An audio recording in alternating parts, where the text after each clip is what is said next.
गलान मोरे सुतनार एक बार भूपति मनवाए गलान मोरे सुतनार।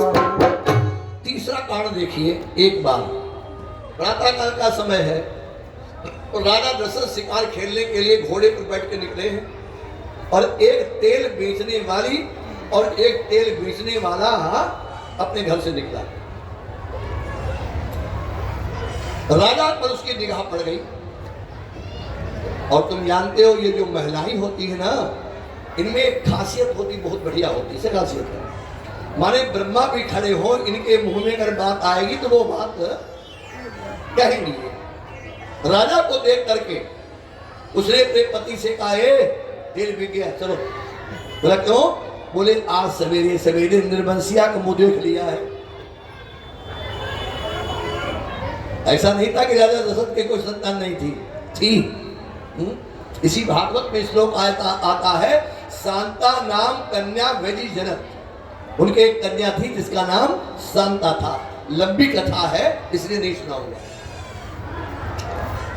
तो चाहे लड़की हो चाहे लड़का हो, आदमी निर्वंशी नहीं कहा जाएगा। तो जिस समय ये शब्द उसने कहे तेल बेचने वाली ने, तो तब एक बार भूपति मन माही भई गलानी मोरे एक बार भूपति मन माही भई गलानी मोरे एक बार भूपति मन माही भई गलानी मोरे। देखिए मित्रों, कथा सुन रहे हो, दो बातें दो के आगे कहना, कभी तीसरे के आगे मत कहना। कौन कौन? सुख और दुख। सुख भी सबके आगे मत कहो। कुछ लोग कहते महाराज सुख कहने में क्या परेशानी है? आप 15 दिन अपना एडवर्टाइज करिए कि हमारे पास इतना पैसा है, चाहे कितना सूखा आ जाए, चाहे कितना तीता हो जाए, कम से कम 10-20 पीढ़ी बैठे बैठे खा सकती है। ये 15 दिन करिए एडवर्टाइज। 16वें दिन लंबे लंबे बंदूकधारी तुम्हारी सत्तर होंगे और तचा तचा के सब हिटवा ले जाएंगे। सुख भी कहने की चीज नहीं है और दुख भी मत कहो। इन माताओं की एक आदत बड़ी विचित्र होती है। घर में किसी प्रकार की कोई बात हो जाए तो ये अपने पड़ोसी से रोती है। मान लो वो तुम्हारा कष्ट दूर हो गया, फिर तुम पड़ोसी से बातें मारोगी तो पड़ोसी कहेगी जीजी चलो, कल हमारे आगे रो रही थी, अब तुम बातें कर रही हो। रही मन निज मन की व्यथा, मन ही राखो गोए, और सुनिए खिलई है लोग सब काट ली है ना।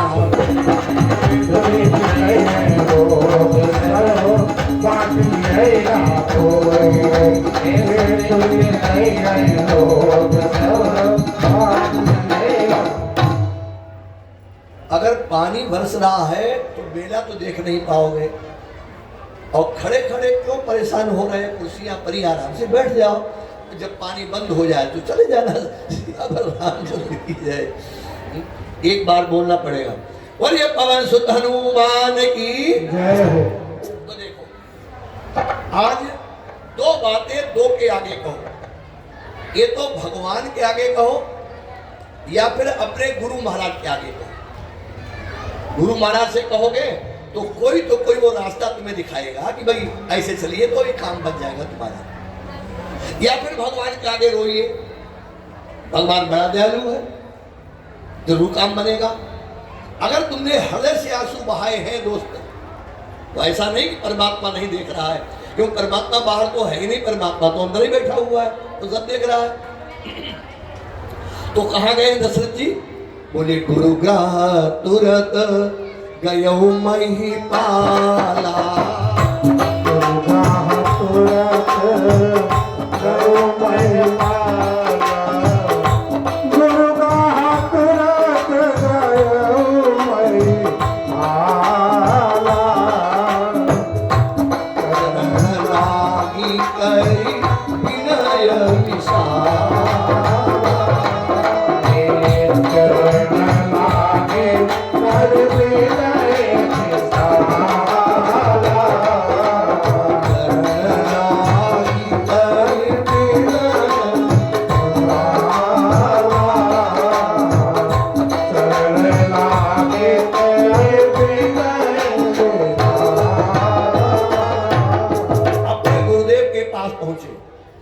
और देखिए रामायण कहती सुख दुख सब निज गुरु ही सुनायो। पहले सुख कहा, उसके बाद दुख कहा। और आजकल का शिष्य गुरु के पास जाएगा तो सबसे पहले रोना शुरू करेगा। क्यों? कि ऐसा न हो गुरु जी कुछ आज्ञा दे दें, इसलिए पहले रोने लगेंगे महाराज ऐसा है वैसा है वैसा है, तो गुरु बेचारा कुछ बोल ही नहीं पाएगा। तो पहले सुख, उसके बाद दुख कहा। और जो अपना दुख कहा तो गुरुदेव के मुंह से निकल गया, बोले धरहु धीर हुई है सुत चारी। एक नहीं, दो नहीं, 4 तुम्हारे बच्चे हो, बेटे हो। काहे? ये बात गुरु जी पहले नहीं जानते थे, जानते थे, लेकिन जितने दुख के साथ आज बोले हैं राजा दशरथ, इतने दुख के साथ कभी बोले नहीं थे। तब वशिष्ठ जी ने कहा कि तुम्हारे 4 पुत्र होंगे, लेकिन वो जानते थे कैसे होंगे। अच्छा एक बात बताओ, जब महाराज दशरथ के एक कन्या पैदा हो चुकी थी कौशल्या के द्वारा, संतान क्यों नहीं हुई? भाई एक कौशल्या के नहीं होती तो कैकेयी की होती, सुमित्रा के होती, किसी के तो होती, क्यों नहीं हुई? इसमें कथा आती है कि एक बार भगवान शंकर के दरबार में ब्रह्मा जी भी बैठे हुए थे और वहीं पर रावण का पिता विश्वश्रवा भी बैठे। तो देवताओं ने कहा महाराज अब ये रावण बहुत दुखी कर रहा है, क्या करें? तो ब्रह्मा ने कहा कौशल्या और दशरथ जी के द्वारा जो पुत्र होगा वो रावण का वध कर देगा। ये बात रावण के पिता विश्वश्रवा ने सुन ली। और विश्वश्रवा उस समय का महातांत्रिक पंडित था। इसने एक जाकर के अपने आश्रम में यज्ञ प्रारंभ किया, तंत्र यज्ञ, और अपनी तंत्र विद्या के द्वारा राजा दशरथ के वीर को खींच करके अग्नि में स्थापित कर दिया। ये बात वशिष्ठ जानते थे, लेकिन तांत्रिक पंडित नहीं थे। तब इन्होंने क्या किया? बोले संगी ऋषि वशिष्ठ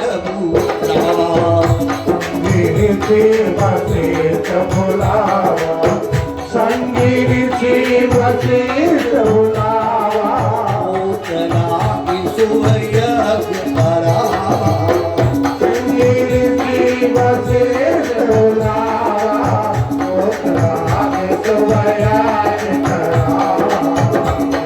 ऋषि महाराज को बुला करके यज्ञ कराया गया और अग्निदेव प्रसन्न हुए। चरु लेकर के वशिष्ठ जी को दिया, वशिष्ठ ने वो चरु राजा दशरथ को दिया और वो चरु तीनों रानियों में विभक्त किया गया। तीनों रानियां सगर्भा होती हैं, धीरे धीरे समय बीतता है और देखिए भगवान का अवतार कब कहाँ कैसे हुआ। बोले नवमी तिथि मधुमास पुनीता,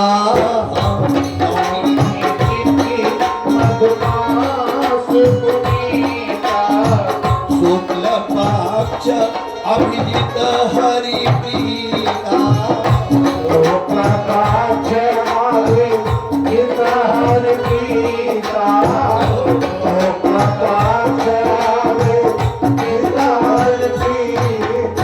नवमी तिथि है। नवमी तिथि क्यों? अष्टमी क्यों नहीं, पंचमी क्यों नहीं, तृतीया क्यों नहीं, नवमी क्यों? ऐसा कहते एक बार सभी तिथियां भगवान विष्णु के पास गई और कहा प्रभु मैंने सुना है आप अवतार लेने वाले हो त्रेता युग में। बोले हाँ। बोले तुम्हें सबसे पहले प्रतिपदा बोली मैं चाहती हूं कि आप हम में आइए। भगवान ने कहा क्यों? बोले मैं सबसे बड़ी। बोले कैसे? बोले महाराज चैत के शुक्ल पक्ष की परिवार से ही नया वर्ष प्रारंभ होता है। 1 जनवरी तो अंग्रेजों की दिन वाला है, अपना जो संवत्सर प्रारंभ होता है वो चैत शुक्ल पक्ष परिवार से होता है। दूसरे सबसे बड़ी जो शक्ति है उसकी पूजा परिवार से प्रारंभ होती है। तो आप हम में आइए। द्वितीया ने कहा आपसे बड़ी मैं हूं। बोले आप कैसे बड़ी हो? बोले मैं यम द्वितीया हूं, भैया द्विज। एक बार भाई बहन मिलकर के अगर भैया द्विज पर विश्राम घाट जमुना मथुरा में जमुना जी में अगर स्नान कर ले तो उन्हें कभी यमराज का दरवाजा देखना ही नहीं पड़ेगा। तो तिया बोली मैं तुमसे बड़ी हूं। बोले भाई तुम कैसे बड़ी हो? बोले मैं अक्षय तृतीया हूं। आप कितना भी कहते रहे, अगर आपने अक्षय तृतीया प्रदान किया है और आप अपना कह भी देते हैं तो वो आपका दान कभी नष्ट नहीं होता, इसलिए मैं बड़ी हूं। चतुर्थी बोली मैं तुमसे बड़ी हूं। बोले क्यों? बोले मैं गणेश की चतुर्थी हूं, सबसे पहले हमारे देवता की पूजा होती है। पंचमी बोली पूजा कराता कौन है? हमारे ऋषिगण। मैं ऋषि पंचमी हूं। छठ बोली मैं हलछठ हूं। सप्तमी बोली मैं संतान सप्तमी हूं। अष्टमी बोली मैं जन्म कृष्ण जन्माष्टमी हूं। नवमी नहीं बोली। तो भगवान ने पूछा नवमी को नहीं बोली? बोले महाराज मैं क्या बोलूं, मैं तो सबसे गिरी हुई, सबसे नीच, सबसे कमजोर हूं। भगवान बोले बस जो अपने को सबसे नीच मानता है मैं उसी में जाता हूं। क्यों? भगवान का नाम क्या है? भगवान का नाम है दीन बंधु। अमीर बंधु कहीं नहीं मिलेगा। क्या मिलेगा? दीन बंधु। इसलिए भगवान कब आए हैं? बोले नवमी तिथि मधुमास पुनीता। नवमी तिथि मधुमास पुनीता। नवमी तिथि मधुमास पुनीता। चारों भाइयों का अवतार हुआ है, जन्म हुआ है। और अब देखिए भागवत जी में भगवान की बाल लीलाओं का वर्णन नहीं किया है। देखो क्या किया है कि जब 10 दिन बीत गए, 11वां दिन आया तो भगवान का नामकरण होता है। 11वें दिन शास्त्र के आधार पर ब्राह्मण के बच्चे का नामकरण होना चाहिए 11वें दिन। क्षत्रिय के बच्चे का नामकरण होना चाहिए 13वें दिन। वैश्य के बच्चे का नामकरण होना चाहिए 16वें दिन। और हरिजन भाई के बच्चे का नामकरण होना चाहिए 22वें दिन। मैंने क्या कहा अभी? क्षत्रिय के बच्चे का नामकरण 13वें दिन। अगर मैं किसी से ये कहूं कि भैया तुम्हारे नाती पोता हो तो तुम 13वें दिन रिटर्न करना, तो कहेगा महाराज तुम पक्के बुद्धू हो, हैं? कहीं 13वें दिन रिटर्न होते हैं? एक बात आपको और बताऊं शास्त्र की। शास्त्र कहता है बुधवार को लड़की की विदा मायके से की जाए, ससुराल के लिए बहुत अच्छी होती है। और हम किसी से कहें ऐसा करो, कोई कहेगा यद्यपि शुद्धम लोक विरुद्धम ना करणीयम ना करणीयम। शास्त्र सिद्ध है लेकिन लोक के विरुद्ध है, इसलिए वो काम मत करिए। तो देखें आज 11वां दिन है। मैया कौशल्या अपने बच्चे को गोदी में लेके बैठ चुकी है। गुरुजी ने पत्रा खोला कि कई सुमित्रा अपने अपने बच्चों को लेके बैठी हैं, और इधर वशिष्ठ जी ने पत्रा खोला, विचार किया पुख नक्षत्र के प्रथम चरण में इसका जन्म हुआ है, इसलिए इस नाम में रखूं हुलास। भगवान ने कहा वाह, अगर मेरा नाम कहीं हुलास हो गया तो बस हो गया। भाई नाम का भी असर होता है, नाम का भी कुछ असर होता है। ये करके देहाती कहानी आती है कि एक डबल एमए पास बिटिया एक गांव में ब्याह के चली गई। और आप जानते हो गांव कैसे कैसे नाम रखते हैं। तो जिसको वो ब्याह के गई थी उसके पति का नाम था ठंठन गोपाल। नाम तो गोपाल था, लोग उसे ठंठन गोपाल कहते थे। तो लड़की बोली ना हम आए नहीं यार, इसका नाम ही खराब है, तो अटैची लेकर के चल दी। रास्ते में पहुंची तो क्या देखा उसने कि एक गन्ना बीन रही थी। तो पूछा जीजी तुम्हारा नाम क्या है? तो उनका हमारा नाम लक्ष्मी है। बोले लक्ष्मी? तो गन्ना बीन रही। और आगे बढ़ी तो एक खर काट रहे थे। बोले भैया तुम्हारा नाम क्या? बोले धनपाल। बोले वाह, धनपाल और खर काट रहे हैं। और आगे बढ़ी, 4 आदमी एक को लादे लिए जा रहे थे, राम नाम सत्य बोल रहे थे। बोले भैया इनका नाम क्या था? बोले अमरपाल। लौट आई तो पति ने पूछा भाई कहीं हो? बहुत बढ़िया उत्तर दिया उस लड़की ने। क्या बोली कि अमर हुते सो मर गए। अमरुहते सो मरिये और खरु काटई धनपाल कंडा बीनत लक्ष्मी मिली सबसे नीके तुम ठन ठन। कम से कम जिंदा तो हो, माल बता तुम्हारे पास है। तो भगवान ने विचार किया अगर मेरा नाम कहीं हो गया हुलास तो मैं क्या कर पाऊंगा। तो भगवान बोल तो सकते नहीं थे, 11 दिन के थे, इसलिए इन्होंने क्या किया, अपनी माता की गोदी में वजन बढ़ा दिया और इतना वजन बढ़ा दिया, इतना वजन बढ़ा दिया, मैया की बाहें हलवा होने लगी। अब मैया विचार करने लगी ये लड़का मैं किसको दूं, अगर दासी को दे देंगी तो अभी नजर लग जाएगी। ये माताएं सबसे ज्यादा डरती हैं नजर को। आपने देखा होगा बच्चा चाहे बुखार में भूल रहा हो, कितना बीमार हो, पहले डॉक्टर वैद्य को नहीं दिखाती है, क्या करते हैं, राई नून मिर्चा भूसी सब उतार उतार करके चूल्हे में फूंक रही। वैसे ही बेकार की चीजें नहीं है। उठा के मार्कंडे पुराण देखिए, मार्कंडे पुराण कहता है एक कमी रह जाती है, 1 महीना तक तुम्हारे बच्चे को नजर नहीं लग सकती